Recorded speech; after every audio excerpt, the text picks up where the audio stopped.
Assalamualaikum warahmatullahi wabarakatuh. Kembali lagi ke Buka Ruang episode keempat. Kali ini kita akan membahas mengenai komunikasi publik yang dilakukan oleh beberapa tokoh yang sangat terkenal di Indonesia. Di situ ada 3 nama yang saya sorot dan saya sering lihat videonya di YouTube ataupun berbagai platform lainnya, yaitu Pak Deddy Mulyadi, Pak Basuki Cahayapurnama atau Pak Ahok, dan yang ketiga ada Pak Armuji. Mengapa? Ketiga tokoh tersebut merupakan tokoh yang sangat bagus komunikasi publiknya dan bahkan kemudian menjadi idola baru bagi masyarakat Indonesia. Simak videonya, mari kita bahas bersama.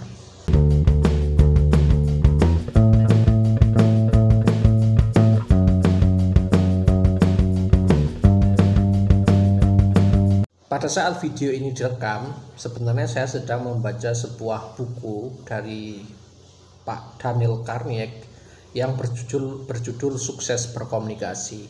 Di dalam buku tersebut mengisyaratkan ataupun menekankan kepada komunikasi yang berbasis pada emosi pendengar ataupun audiens yang mendengar komunikasi kita. Apakah kemudian komunikasi yang ditulis oleh Pak Daniel Karniek itu diterapkan juga oleh ketiga tokoh yang tadi saya sebutkan? Tadi ada Pak KDM ya, atau Kang Deddy Mulyadi, juga ada Pak Basuki Cahayapurnama atau Pak Ahok, dan ketiga adalah Pak Armuji. Dari telaah sederhana saya, itu ada tokoh-tokoh yang justru malah tidak menunjukkan bahwasanya mereka melakukan apa yang ditulis oleh Pak Del ya, seperti itu. Tetapi mereka justru malah melakukan kebalikannya, dan itu justru malah sukses karena mungkin masyarakat sudah jenuh dengan gaya komunikasi yang biasa-biasa saja dari para pejabat dan ingin ada suatu komunikasi yang lebih jujur ataupun lebih akuntabel, seperti itu. Pertama kita bahas terlebih dahulu mengenai Pak Deddy Mulyadi atau Pak KDM atau Kang Deddy Mulyadi. Sekitar 3 tahun yang lalu, video dari Pak Deddy Mulyadi itu baru masuk ke beranda YouTube saya, dan sebelumnya saya tidak mengenal dengan jeli sebenarnya siapakah beliau atau apakah kiprahnya di dalam politik atau di dalam masyarakat. Nah, video pertama yang saya tonton itu adalah video ketika Pak Deddy Mulyadi itu datang ke sebuah kampung dan kemudian membeli seekor kambing yang masih kecil dengan uang sekitar 3,5 juta rupiah. Mungkin nanti penonton bisa mengecek kembali video tersebut. Dan di situ digambarkan bahwasanya Pak Deddy Mulyadi itu adalah seseorang yang membantu orang lain dengan cara diam-diam ataupun dengan cara terang-terangan. Dan ini kemudian membuat saya tersentuh secara emosi ketika melihat video tersebut. Karena saya menonton video tersebut secara penuh selama hampir 30 menit, maka kemudian YouTube merekomendasikan video Pak Deddy yang lain dengan durasi yang hampir-hampir mirip dan dengan tema-tema yang hampir mirip. Pak Deddy itu adalah seseorang yang digambarkan dekat dengan rakyat, sering turun ke lapangan, kemudian mengecek berbagai macam masalah di dalam masyarakat. Kemudian beliau juga sangat berempati, bahkan secara simbolis itu memberikan modal ataupun uang pada masyarakat yang membutuhkan. Dan itu merupakan bentuk komunikasi yang menyentuh emosional saya sebagai seorang penonton ketika melihat seorang pejabat dengan sangat sederhana turun ke lapangan dan membantu masyarakat yang pada saat itu kekurangan. Kemudian tokoh yang kedua yang mau saya bahas adalah Pak Ahok atau Pak Basuki Cahayapurnama. Mungkin ketika beliau menjadi gubernur DKI Jakarta, banyak sekali kontroversi yang dihasilkan dari gaya komunikasi beliau. Tapi meskipun begitu, banyak juga orang-orang yang justru malah menyukai gaya komunikasinya Pak Ahok. Karena Pak Ahok ini digambarkan sebagai sosok yang belak-belakan terhadap berbagai masalah yang ada. Dan biasanya ketika misalnya ada satu aduan dari masyarakat, beliau langsung pada inti masalahnya. Jadi tidak seperti para politikus di Indonesia yang sering berputar-putar di dalam menjelaskan sesuatu, bahkan hanya omong-omong saja, tapi tidak ada tindakan yang dilakukan setelah beliau atau para pejabat itu berbicara mengenai masalah itu. Kemudian yang kedua dari Pak Ahok yang saya suka dari gaya komunikasinya adalah beliau itu sangat tegas terhadap pelanggaran yang dilakukan oleh ASN ataupun orang-orang di dalam pemerintahan. Beliau bahkan sempat mengeluarkan beberapa kata-kata kotor untuk beberapa pejabat yang dinilai korup ataupun tidak menjalankan program yang berbasis pada kepentingan masyarakat. Beliau juga tidak mengenal bahwasannya karena beliau seorang Tionghoa kemudian mendukung sesama orang Tionghoa, tapi beliau ketika misalnya ada orang Tionghoa yang salah, beliau juga langsung menegur, bahkan menyalahkan orang tersebut. Dan yang saya suka dari Pak Ahok juga adalah beliau sering sekali memakai data-data untuk menjelaskan suatu masalah dengan cara yang sederhana, sesuatu hal yang menurut saya itu sangat langka sekali bagi seorang pejabat bisa kemudian menjelaskan data-data dengan cara sederhana dan itu disukai oleh publik. Kemudian yang keempat itu adalah beliau sering turun ke masyarakat, mendengarkan aspirasi masyarakat.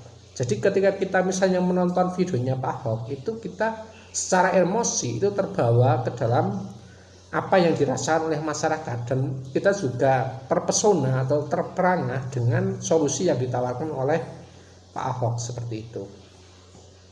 Kemudian yang ketiga itu adalah Pak Armuji atau Wakil Wali Kota Surabaya. Beliau adalah seseorang yang digambarkan sering datang juga ke masyarakat, turun ke masyarakat dan mendengarkan berbagai macam keluh kesah yang disampaikan.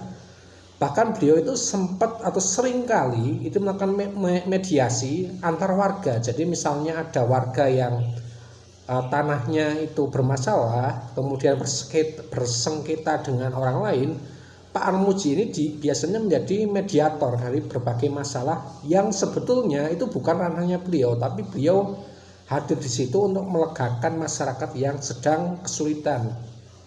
Misalnya ada orang yang tertipu sampai miliaran rupiah gara-gara urusan tanah dan rumah, beliau itu bersedia untuk mendampingi dan di situ saya sebagai seorang penonton itu ikut masuk ke dalam emosi yang mengasihani ataupun memberikan atensi khusus pada si korban itu. Kemudian beliau juga sangat aktif di media sosial, responsif kepada warga. Misalnya ada warga mengadu hari ini, itu besoknya langsung disamperin oleh Pak Armuji, tidak melalui ajudannya ataupun melalui wakil camat ataupun kades, tapi beliau benar-benar langsung turun dan mendengarkan sendiri masalah yang real konkret di masyarakat itu seperti apa. Karena beliau sering hadir di dalam masyarakat, beliau juga dikenal dengan komunikasi yang santai dan informal. Artinya kalau misalnya informal di Surabaya itu kan kita sering mendengar sapaan-sapaan yang seperti co ataupun kata-kata Jawa lain yang nadanya itu santai dan informal. Kemudian beliau juga membuka komunikasi secara dua arah, artinya silahkan Pak Armuji untuk berpendapat, tapi kita juga memberikan ruang dan waktu kepada orang lain untuk membangun komunikasinya. Misalnya sebagai seorang mediator, dia juga harus memikirkan bagaimana semua pihak itu mendapatkan porsi komunikasi yang setara ataupun dengan waktu yang sama seperti itu. Dan ini kemudian memicu para penonton dari medianya Pak Armuji ini untuk memahami masalah secara lebih baik. Jadi tidak hanya sekedar asal klaim saja. Nah, menurut saya dari 3 orang tersebut, ada Pak KDM, Pak Ahok, dan Pak Armuji, itu merupakan 3 tokoh publik yang secara komunikasi itu sangat bagus ataupun disukai oleh masyarakat. Karena mereka berhasil untuk membawa panggung politik yang biasanya itu sangat membosankan dan sangat tidak ramah kepada masyarakat awam, itu ke dalam satu bentuk komunikasi yang lebih menyentuh akar rumput, kemudian lebih menyentuh masalah, problemnya, dan sekaligus bukan hanya sekedar omong-omong, tapi juga melaksanakan apa yang menjadi konsen ataupun apa yang dikatakan oleh mereka. Jadi mereka berbicara, mereka melakukan itu, dan mereka mengawasi apa yang sudah diucapkan. Sesuatu hal yang sangat atau hari-hari ini kita jarang lihat sebagai masyarakat kepada untuk ketika melihat para pejabat publik itu melakukan sesuatu. Biasanya kan pejabat publik itu ketika menginformasikan kepada masyarakat itu hanya sekedar foto ketika rapat ataupun ketika salaman ataupun ketika senyum pada masyarakat, itu yang difoto dan diupload di media sosial mereka, tapi kita sendiri tidak tahu menahu apa yang sebetulnya ada di dalam visi dan pikiran mereka secara real. Bahkan ketika kita misalnya melihat postingan politikus seperti itu, kita hanya oh si Pak ini doang, tapi kita nggak tahu nih apa ide yang ada di dalam kepalanya Bapak ini itu seperti apa. Makanya ketiga tokoh tadi menurut saya adalah bentuk komunikasi publik yang disukai oleh masyarakat, dan bisa jadi di masa depan itu akan banyak ditiru oleh generasi-generasi yang lebih muda seperti itu. Mungkin itu saja untuk video kali ini. Kita membahas mengenai komunikasi publik yang efektif diterapkan kepada masyarakat yang dilakukan oleh para pejabat. Kiranya mungkin ada kesalahan atau kontroversi yang akan ditimbulkan, silakan berkomentar, jangan lupa like dan subscribe. Kita bahas bersama-sama di kolom komentar. Terima kasih.